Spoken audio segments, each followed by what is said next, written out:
Hello friends, welcome to Nitish family. 21 day weight loss challenge day 19 தான் இன்னைக்கு பார்க்க போறோம். வாங்க வீடியோக்குள்ள போலாம். அதுக்கு முன்னாடி என்னோட சேனலை ஃபர்ஸ்ட் டைம் பார்க்குறவங்க சப்ஸ்கிரைப் பண்ணிக்கோங்க and bell பட்டனை கிளிக் பண்ணிக்கோங்க. இன்னைக்கு நம்ம டே 19 பார்க்கறதுக்கு முன்னாடி ஒரு சில சப்ஸ்கிரைபரோட 4-5 டவுட்ஸ் இருக்குது. அதை கிளியர் பண்ணிக்கலாம். அதிகமா 2-3 நாளா இந்த மாசம் ஃபுல்லா என்ன 21 டே சேலஞ்சில் என்கிட்ட அதிகமா கேட்டது நீங்க சப்பாத்தியை எடுத்துக்கல, சப்பாத்தியை உங்க டயட்ல நான் பார்க்கவே இல்லையே அப்படின்றாங்க. சப்பாத்திக்கும் ரைஸுக்கும் ரொம்ப டிஃப்ரென்ஸ் இல்லைங்க. சப்பாத்தி 300 கலோரி அப்படின்னா ரைஸ் 310-320 கலோரி தான். சேம் அதுக்கும் இதுக்கும் கார்ப்ஸ் மட்டும் தான் உங்களுக்கு. சப்பாத்தியில அயனோ இல்ல விட்டமின்ஸோ மினரல்ஸோ எதுவும் கிடையாது. அதையே நம்ம டெய்லி எடுக்கணும்னு எனக்கு தெரியல. இன்னொன்று எனக்கு பிசிஓடி தைராய்டு ஒரு இஷ்யூஸோட ஒரு பிரச்சனையோட தான் நான் வெயிட் லாஸ்க்குள்ள இறங்கினேன். நான் ஃபர்ஸ்ட் என்னோட திங்கிங் என்ன இருந்ததுன்னா என்னோட பிரச்சனைகளை சால்வ் பண்ணிக்கணும். எனக்கு பிசிஓடி தைராய்டுன்றது பெரிய லெவல்ல இல்லை. அப்பதான் எனக்கு வந்திருக்கு ஒரு 6 மாசத்துல. அது போச்சுன்னா முட்டி போச்சுன்னா எனக்கு பெரிய லெவல்ல தான் வந்திருக்கும். அதை நான் சால்வ் பண்ணணும்னு தான் நினைச்சேன். அப்படின்ற போது எனக்கு தைராய்டு இருக்கவங்களுக்கு நல்லா தெரியும் குளுட்டோன் பசத்தன்மை இருக்கிறது எடுத்துக்க கூடாது அப்படின்னாங்க. ஸோ சப்பாத்திலையும் குளுட்டோன் தன்மை இருக்கும். அதனால நான் சப்பாத்தி இந்த பன்னீர் இந்த மாதிரி ஐட்டங்கள் நான் என்னோட டயட்ல எடுத்துக்கிட்டதே கிடையாது. பன்னீர் கூட நான் லாஸ்ட் 1 இயரா தான் பன்னீர் எடுத்துட்டு இருக்கேன். அதுக்கு முன்னாடிலாம் சோயாபீன் சொல்லி வெள்ளையா இருக்கும் பயிர், அது கூட குளுட்டோன் தன்மை தான். அது கூட நான் எடுத்ததே கிடையாது. நான் என்னோட டயட்ல அதிகமா எடுத்துக்கிட்டது அப்படின்னா கம்பு கேப்ப வகைகள் அதிகமா எடுத்திருக்கேன். கொள்ளு எடுத்திருக்கேன். நான் ஸ்விம்மிங் கிளாஸ் போகும்போது டெய்லி காலைல கொள்ளு கஞ்சி தான் குடிச்சிட்டு போவேன். அந்த ஹீட் எனக்கு அந்த ஸ்விம்மிங் கிளாஸ்ல இருக்கும்போது ஓரளவுக்கு சால்வ் பண்ற மாதிரி இருந்தது. எனக்கு அந்த பிரச்சனைகள் இல்லை. ஸோ அதனாலவே குளுட்டோன் தன்மை இருக்குமோ அப்படின்ற ஒரு பிரச்சனைனால நான் அதை எடுத்துக்கவே இல்லை. நீங்க வெயிட் லாஸ் பண்றவங்க சப்பாத்தி டெய்லி எடுத்துக்கலாம், ஒரு பிரச்சனை கிடையாது. ஆனா எனக்கு பிசிஓடி தைராய்டு இதெல்லாம் கியூர் பண்ணணும் அப்படின்னு நினைக்கிறவங்க கண்டிப்பா எடுக்காம ட்ரை பண்ணி பாருங்க 6 மாசத்துக்காக. அப்பதான் உங்களோட தைராய்டு லெவல் கம்மியாகும். அடுத்த கொஸ்டின் அப்படின்ற போது நீங்க தைராய்டு டேப்லெட் எடுத்துக்கிட்டு இருக்கீங்களா? இப்ப அந்த மாதிரி யூரினரி பிளாடர் வீக்கா இருக்கிறதுக்கு டேப்லெட் எடுத்துக்கிறீங்களா? எனக்கு டாக்டர் செக் பண்ணும்போதேவும் எனக்கு இந்த எக்ஸசைஸ் மட்டும்தான் சொன்னாங்க. சொல்லிட்டு இதை டெய்லி நீங்க பண்ணுங்க அப்படின்னு சொன்னாங்க. யூரினரி பிளாடர் டைப் பண்ற எக்ஸசைஸ். யூரினரி பிளாடருக்கு நான் எந்த ஒரு டேப்லெட்டும் எடுத்துக்கல, எந்த ஒரு மருந்தோ மாத்திரையோ ட்ரீட்மெண்ட்டோ நான் எடுத்துக்கல. நான் பண்ண ஒரே விஷயம் என்ன அப்படின்னா எக்ஸசைஸை விடாம பண்ண ஆரம்பிச்சேன். அதையும் எத்தனை நாள் பண்ணணும் அப்படின்னு கேட்குறாங்க. அது உங்களோட நிலைமையை பொறுத்து தாங்க இருக்குது. ஏன்னா நான் எதையுமே விடாம இப்போ வரைக்கும் பண்ணிக்கிட்டு தான் இருக்கேன். என்னோட உடம்பு வாக அப்படின்றது நீர் உடம்பு. அப்போ நீர் உடம்புன்னு ஒரு பொண்ணு என்னக்கா அப்படின்னு கொஸ்டின் கேட்டா, எதையுமே அதாவது ஒவ்வொருத்தர் உடம்புக்கும் மெட்டபாலிக் ரேட்டுன்னு இருக்கும். செரிமான தன்மை, நம்ம சாப்பிட்ற சாப்பாடு குடல் அரைக்கும், குடல்ல இருந்து லிவருக்கு போகும். அந்த லிவர் என்ன பண்ணும், நம்மளோட சாப்பாடை புரோட்டீனா கொண்டு போறது, அதே மாதிரி ஃபேட்டை குட் ஃபேட்டா கொண்டு போய் கொடுக்கறது, எல்லாத்தையுமே இன்சுலினா மாத்தாம கெட்ட கொழுப்பா மாத்தாம அதோட வேலையை அதாவது செய்து பாத்தீங்களா, அதுக்கு மெட்டபாலிக் ரேட் அப்படின்பாங்க. அந்த மெட்டபாலிக் ரேட் நீர் உடம்பு இருக்கிறவங்களுக்கு துப்புரவா இருக்காது. அப்படின்னா என்னன்னு கேட்கிற அளவுக்கு தான் நம்மளுக்கு இருக்கும். இப்போ மெட்டபாலிக் ரேட்டே இல்லாதவங்க எனக்கு சப்பாத்திலாம் சாப்பிட்டா செமிக்கிற மாதிரியே இருக்காது, அதனால நான் சப்பாத்தி எடுத்துக்கிட்டே கிடையாது. மத்தியான சாப்பாடுக்கு கண்டிப்பா கீரை காய்கறிகள் நான் எடுத்துக்கிட்டேன். அப்புறம் இன்னொரு கொஸ்டின் என்ன கேட்டா, நீங்க ஏன் இப்ப நீங்க கீரை அதிகமா எடுத்துக்க சொல்றீங்க, ஆனா உங்க ஃபுட்ல நான் ஒரு நாள் கூட கீரை பார்க்கவே இல்லக்கா அப்படின்னா, எனக்கு இந்த லாக்டவுன்ல கீரை கிடைக்கல எங்க வீட்டு பக்கத்துல. அதுவும் கேட்டிருந்தாங்க நீங்க எங்க காய் வாங்குறீங்க, ஃப்ரெஷ்ஷா இருக்கு அப்படின்னா, நான் இருக்கிறதே எல்லாத்துக்கும் தெரியும் ஒமேகா ஸ்கூல்னு சொல்லி என் பையனோட ஸ்கூல். அது பல்லாவரம் போற வழியில பொலிச்சூர்ல விவசாயம் பண்றாங்க. அங்கிருந்து எங்களுக்கு காய்கள் டெய்லி காலையில ஃப்ரெஷ்ஷா கிடைக்கும். நீர் காய்கள் அதிகமா கிடைக்கும். எல்லா காயும் வராது, எங்களுக்கு ஒரு குறிப்பிட்ட வகை காய்கறிகள் வரும். சொரக்காய், பாவக்காய், பீக்கங்காய், வெண்டைக்காய், அது மாதிரி அவரைக்காய், கத்திரிக்காய், இந்த மாதிரி காய்கள் தான் அதிகமா வரும். அப்புறம் டெய்லி கீரை எல்லாமே எனக்கு அங்க கிடைக்கும் போது நான் ஃப்ரெஷ்ஷா வாங்கி சாப்பிட்டேன். என்னோட வெயிட் லாஸ்ல நான் டெய்லி கீரை எடுத்துக்கிட்டேன்.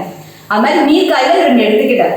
கீரை விலையும் கம்மி, அதே நேரத்துல நம்மளுக்கு கால்சியம் வேணும், அயன் வேணும், ரெண்டுமே கீரையில தான் அதிகமா இருக்கு. அதனாலதான் நான் டெய்லி கீரை எடுத்துக்கோங்கன்னு சொல்றதுக்கு காரணமே அதுதான்.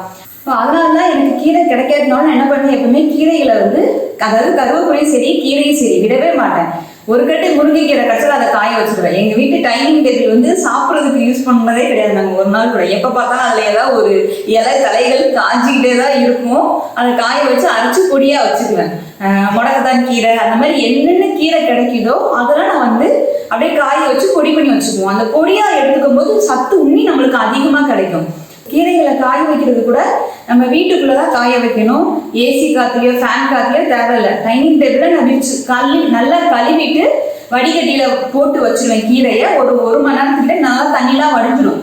அதுக்கப்புறம் டைனிங் டேபிள்ல பேப்பர் வச்சு பேப்பர் மேல போட்டு வச்சிருவான். அப்படி இல்லைன்னா காட்டன் கிளாத் மாதிரி பார்த்தீங்கன்னா வெள்ளை கலர் வேலியை போட்டு அது மேல போட்டு வச்சிருவோம். அது கொஞ்சம் ஒரு 4 நாளே நல்லா காஞ்சிடும். இப்படி அமுக்குனீங்கன்னா நொர சவுண்டு கேட்கும். எப்பவுமே கீரைகள் அப்படின்றது சத்து ஜாஸ்தி. முந்திக்கும் இப்பயும் நம்ம கம்பேர் பண்ணும்போது எல்லாத்துலயுமே சத்து கம்மி தாங்க. அப்படின்னும் போது நம்ம சத்து கம்மியா எடுத்துக்கிட்டோம் அப்படின்னா நம்மளுக்கு ரொம்ப வீக் ஆயிடும். அப்புறம் நம்ம வெயிட் லாஸ் பண்ணோம்னா ரொம்ப ஃபேஸ் அசிங்கமா தெரியுது. அடுத்து எனக்கு அதிகப்படியான கொஸ்டின் கேட்டது, அக்கா நான் நல்லா எல்லாருமே இந்த 21 டேஸ்ல இப்ப கடைசி எனக்கு 4 நாளா வந்தது என்னன்னா, நான் நல்லா உடம்பு குறைச்சிட்டேன்க்கா, எனக்கு அவ்வளோ சந்தோஷமா இருக்கு. ஆனா நான் வீட்டை விட்டு வெளியே போனா எல்லாரும் என் ஃபேஸை பார்த்து ரொம்ப டல்லா இருக்குது, ஏன் உனக்கு என்ன நோய்வாய் வந்துருச்சா, எதுவும் நோய் உனக்கு உடம்பு குறைஞ்சிருச்சா, இல்லை தேவாங்க மாதிரி இருக்க, எனக்கு வெளியே போகவே பிடிக்கல, என்னோட நெய்பர்ஸும் சரி சொந்தக்காரங்களும் சரி நம்மளை ரொம்ப டார்ச்சர் பண்ற அளவுக்கு கொடுமைப்படுத்துறாங்க, இவங்க மூஞ்சியை உடைக்கணும். இப்படியே ஒரு பொண்ணு கமெண்ட் பண்ணியிருந்தா, இவங்க மூஞ்சியை உடைக்கிற மாதிரி பேசணும்க்கா, அதுக்கு என்ன நம்ம சொல்லணும், நீங்க சொல்லுங்க. எனக்குமே இந்த கொஸ்டின் வரதான் செஞ்சது. ஏன் இப்படி உடம்பு குறைக்கிற, ஏன் இவ்வளவு குறைக்கிற, எதுக்கு டெய்லி காலையில மாங்க 2 மணி நேரம் நடக்கிற, இப்படிலாம் நடக்க எதுவும் உனக்கு நோய் இது இருக்கோ, அதனால டாக்டர் நடக்க சொல்லிட்டாங்களோ. அப்பா நம்ம மக்கள் எந்த அளவுக்கு வாக்கிங்க எவ்வளவு ஒரு தப்பா புரிஞ்சிருக்காங்க அப்படின்றது இதுல இருந்து நல்லா தெரியுதுங்க. அடுத்த கொஸ்டின் என்னன்னா, நீ தான் உடம்பு குறைச்சிட்டு இல்லை, அப்புறம் ஏன் டெய்லி மாங்க வாக்கிங் போற, உன்னி 5 மணிக்கு எஞ்சி வாக்கிங் போற. எனக்கு என்ன சொல்றதுனே தெரியல. என்ன இது என்ன படிச்சிருக்கவங்க தான் இது மேக்ஸிமம் சொல்றாங்க. இது அறியாமையால நம்மளோட படிப்புல இல்லையா, எதுல இல்லை ஒண்ணுமே தெரியல. Walking must. டைல்ஸ் கிரானைட் அந்த மாதிரி கதைகளை நம்ம நின்றுகிட்டே செய்யும் போது நம்ம ரத்த ஓட்டங்கள் சீரா இருக்குது. குதிங்கால் வலி வரும், முட்டி வலி வரும். அப்ப நம்ம என்ன பண்ணணும், நம்மளோட நடைகளை அதிகப்படுத்தணும், நம்ம ரத்த ஓட்டம் சீராக்கணும். அதுக்கெல்லாம் நம்மளுக்கு நடைப்பயிற்சி தான் இருக்கிறதுல ஒரு பெஸ்டான சொல்யூஷனே சொல்லலாம். அதுவும் நம்ம வீட்டுக்குள்ளேயே நடக்கிறோம். அது அதோட மோசமான வேலை வீட்டுக்குள்ளேயே நடக்கிறது. அந்த டைல்ஸ்லேயே நடக்கிறோம் பார்த்தீங்களா, அதுதான் இருக்கிறதுலே பெரிய பிரச்சனையேவும் ஃபுல்லாமே. இப்போ யார் வீட்டில் டைல்ஸ் இல்லை, டைல்ஸ் தான் இருக்கிறதுல வேலை கம்மி, ஈஸியாக வேலை முடியும்னு சொல்லி எல்லாம் டைல்ஸ் தான் போட்டுருவோம். நம்ம அந்த டைல்ஸ்ல நடக்கும்போது நம்ம பாதங்கள் தெரிய ஆரம்பிச்சிடும், பாதத்துல ரெட்ட ஓட்டமும் இருக்காது. அப்ப என்ன ஆகும், குதிங்கால் வலிக்க ஆரம்பிச்சிடும். 8 வடிவ வாக்கிங் எல்லாரும் மொட்டை மாடியில நடக்கும்போது அந்த செங்கல் மாதிரி போட்டிருப்பாங்க. அந்த செங்கல்ல நடக்கும்போது என்ன ஆகும், அந்த ஹோல் டேவும் செங்கல் சூட்டை அப்சர்வ் பண்ணி வச்சிருக்கும்.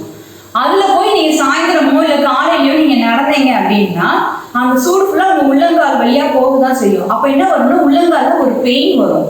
அதுக்கு பெஸ்ட் ஒண்ணு நீங்க செருப்பு போடணும், இல்ல ஷூ போட்டுக்கணும். அப்படி இல்லைன்னா சாக்ஸ் போட்டு தான் நடக்கணும். நீங்க சாக்ஸ் போடாம வெறுங்கால நடக்கணும்னா புல்லுல நடக்கணும், இல்லைன்னா கல்லு மாதிரி இருக்கும் பாத்தீங்களா, பாறாங்கல்லு, அந்த வெறுத்தரை மண் தரைகள், அதுலதான் நீங்க வெறுங்கால நடக்கணும். சிமெண்ட் ஓடுன்னு சொல்லுவாங்க, மொட்டை மாடியில வச்சிருப்பாங்க, அதெல்லாம் வெறுங்கால நடக்கவே நடக்காதீங்க. நடந்தீங்கன்னா கண்டிப்பா குதிங்கால் வலி வரதான் செய்யும். அப்புறம் நீங்க எப்படிக்கா 10,000 ஸ்டெப் ஈஸியா மார்னிங்லயே முடிச்சிடுறீங்க அப்படின்னு கேட்டாங்க. எங்களால மார்னிங்ல பண்ணும்போது 1 மணி நேரம் பண்ணாலும் 5000 ஸ்டெப் தான் பண்ண முடியுது. அது சிம்பிளான லாஜிக், வேற ஒண்ணும் இல்லைங்க. வீட்டுக்குள்ள பண்ணும்போது அதுதாங்க வருது. நம்ம வீட்டுக்குள்ள ஒரே இடத்துல 8 வடிவ வாக்கிங் பண்ணும்போது என்ன ஆகுது, நம்மளோட ஸ்பீடு போக போக குறைஞ்சிரும். நீங்க என்னதான் ஸ்பீடா நடந்தாலும் ஒரு குறிப்பிட்ட தூரத்துக்குள்ளதான் நம்ம வாங்கி நடக்கிறோம். அப்படின்ற போது உங்களோட தூரம் கம்மியாயிடும். இன்னொன்று என்ன ஆயிடும் அப்படின்னா உங்க ஸ்பீடு கம்மியாயிடும், டைமிங் எக்கச்சக்கமா ஆயிடும். 40 நிமிஷத்துக்கே 4000 ஸ்டெப் தான் வரும். அப்ப 8 வடிவ வாக்கிங் நீங்க 3 தடவை, காலையில 40 நிமிஷம், மத்தியானம் 40 நிமிஷம், சாயந்தரம் 40 நிமிஷம், இப்போ 3 தடவை 40 நிமிஷம் பண்ணாதான் உங்களுக்கு 10,000 ஸ்டெப் நடக்குது. அதே இது நீங்க லாங் டிஸ்டன்ஸ்ல நடந்தீங்க அப்படின்னா உங்களுக்கு கலோரி பேர்னிங்கும் ஃபாஸ்டா இருக்கும், ஃபேட் பேர்னிங் ஃபாஸ்டா இருக்கும்.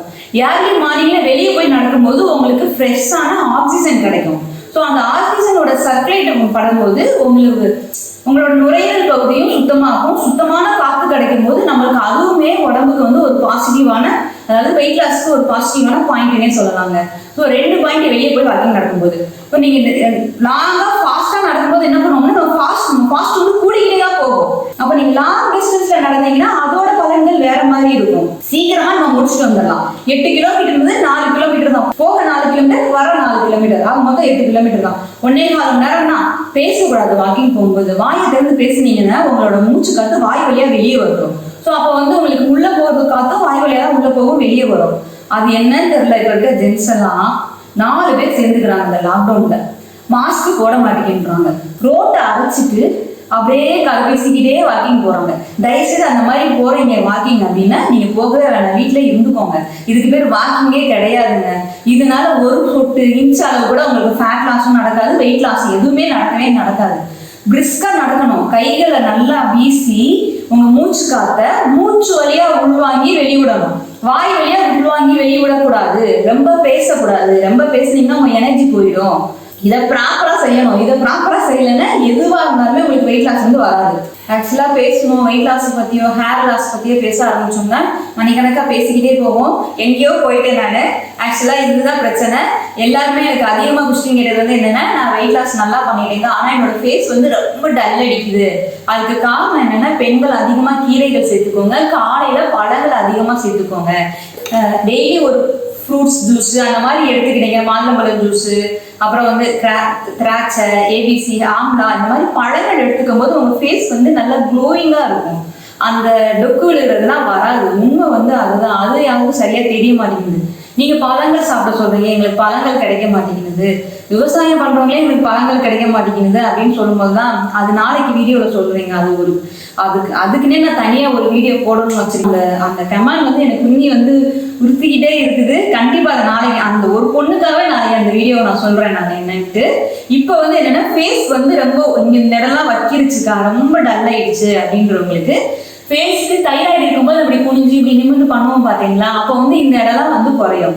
நம்மளுக்கு இந்த இடம் வந்து பொஃபியா வரணும் அப்படின்னா வாய் நிறைய தண்ணி வச்சுக்கோங்க. வாய் நிறைய தண்ணி வச்சு வாய் கொப்பளிக்கணும். இருக்கிறதுல பெஸ்ட் வந்து அதுதாங்க. அது வந்து பொஃபியா வரும். கண்ணு குறையணும்னா காத்த வச்சு பண்ணணும். கண்ணை குண்டாகணும்னா தண்ணியை வச்சு வாய்க்குள்ள வந்து காங்கல் பண்ணுங்க. காலையில வெந்நீர் தண்ணி வச்சு பல்லு வளர்க்கறனே ஒரு 10 நிமிஷம் பண்ணி பாருங்க. உங்க ஃபேஸ் வந்து நல்லா க்ளோவிங்கும் கிடைக்கும். அதே நேரத்துல கண்ணு வந்து நல்லா இந்த இடம்லாம் பொஃபியா கொஞ்சம் கொஞ்சமா அழகா வர ஆரம்பிச்சிடும். ரொம்ப வந்து இதாகாது. அதுக்கு முன்னொரு முக்கியமான காரணம் என்னன்னா, ஸ்ட்ரெஸ், சரியா தூக்கம் இல்லை, கண்ட நேரத்துல எந்திரிக்கிறது, இந்த மாதிரி இருந்தா கூட நம்மளுக்கு வந்து ரொம்ப ஒரு மாதிரியா ஃபர்ஸ்ட் ஃபேஸ் தான் டல் அடிக்க ஆரம்பிச்சிடும். தூக்கம் ரொம்ப முக்கியம். மத்தியானம் தூக்கன்றது ஒரு 1/2 hourல இருந்து ரெஸ்ட் எடுத்துக்கலாம், ஒன்றும் பிரச்சனை இல்லை. ரொம்ப நேரம் தூங்கிடாதீங்க. போதும்னு நினைக்கிறேன்.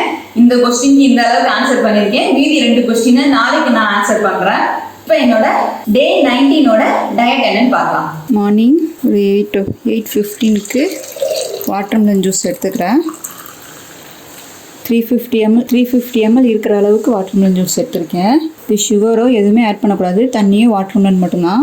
வெயிட் லாஸ்க்கு, தொப்பை குறைக்கிறதுக்கு வாட்டர்மெலன் ஒரு பெஸ்ட்டு ஒன்றுனே சொல்லலாம். காலையில் 8:30க்கு இன்னைக்கு நான் டிஃபனாக எடுத்துக்கிறது குதிரைவாலி பாசிப்பருப்பு போட்டு பொங்கல் செஞ்சுருக்கேன். 100-120 கிராம் வரும் வெயிட்டு. அதுக்கப்புறம் இது சாம்பார் வந்து கத்திரிக்காய் முள்ளங்கி போட்ட சாம்பாரும் ஒரு கட்டோரின்னு சொல்லுவாங்கள்ல, 100 கிராம். சின்ன பவுலுக்கு ஒரு பவுல் எடுத்திருக்கேன். சின்ன பவுல் அப்படின்னா இந்த குலோப் ஜாமுன் சாப்பிடுவாங்களா, அந்த பவுலுக்கு சின்ன பவுல். இதுதான் என்னோட மார்னிங் டிஃபன் இன்னைக்கு. குதிரைவாலி பாசிப்பருப்பு பொங்கலும் சாம்பாரும். இன்னைக்கு மதியான சாப்பாடா பொல்லங்காய் பாசிப்பருப்பு போட்டு பொரியல். இதெல்லாம் நான் ஏற்கனவே செஞ்சு காமிச்சிருக்கேன் இதுக்கு முந்தின வீடியோவில், அதனால இன்னைக்கு செய்யலை இதெல்லாம். இது ஒரு 100 கிராம் இருக்கிற அளவுக்கு எடுத்திருக்கேன். புடலங்காய் பாசிப்பருப்பு போட்டு பொரியல் வந்து 100 கிராமு. முட்டைக்கோசு வந்து ஒரு 100 கிராம் இருக்கிற அளவுக்கு எடுத்திருக்கேன். ரைஸு கரெக்டாக 100 கிராம் இருக்கிற அளவுக்கு எடுத்திருக்கேன். முள்ளங்கி கத்திரிக்காய் போட்டு சாம்பார், இது ஒரு 50 கிராம் இருக்கிற அளவுக்கு எடுத்திருக்கேன். இதுதான் இன்னைக்கு என்னோட மதியான சாப்பாடு. இன்னைக்கு என்னோட லாஸ்ட் மீலா 4 மணிக்கு நான் எடுத்துக்கிறது ஒரு செவ்வாழை பழமும் அப்புறம் கொய்யாப்பழம், சின்ன பழம் அதனால 3 பழம் எடுத்துக்கிறேன். சீத்தாப்பழம் 1 எடுத்துக்கிறேன். அதுக்கப்புறம் மோர் 1 கிளாஸ் எடுத்துக்கிறேன். மோரோட அந்த பழத்தை சேர்த்து குடிப்பீங்களா அப்படின்னா ஃபர்ஸ்ட் பழங்களை சாப்பிட்ருவேன். ஒரு அரை மணி நேரம் கழிச்சு அதுக்கப்புறம் தான் மோர் எடுத்துக்குவேன் நான்.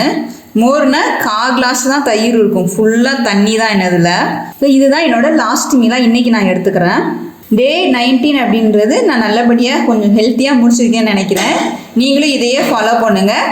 கண்டிப்பாக இந்த வீடியோ உங்களுக்கு பிடிச்சிருந்தா லைக் பண்ணுங்கள், ஷேர் பண்ணுங்கள், தென் உங்கள் கருத்துக்களை கமெண்ட் பண்ணிக்கோங்க. Thank you so much.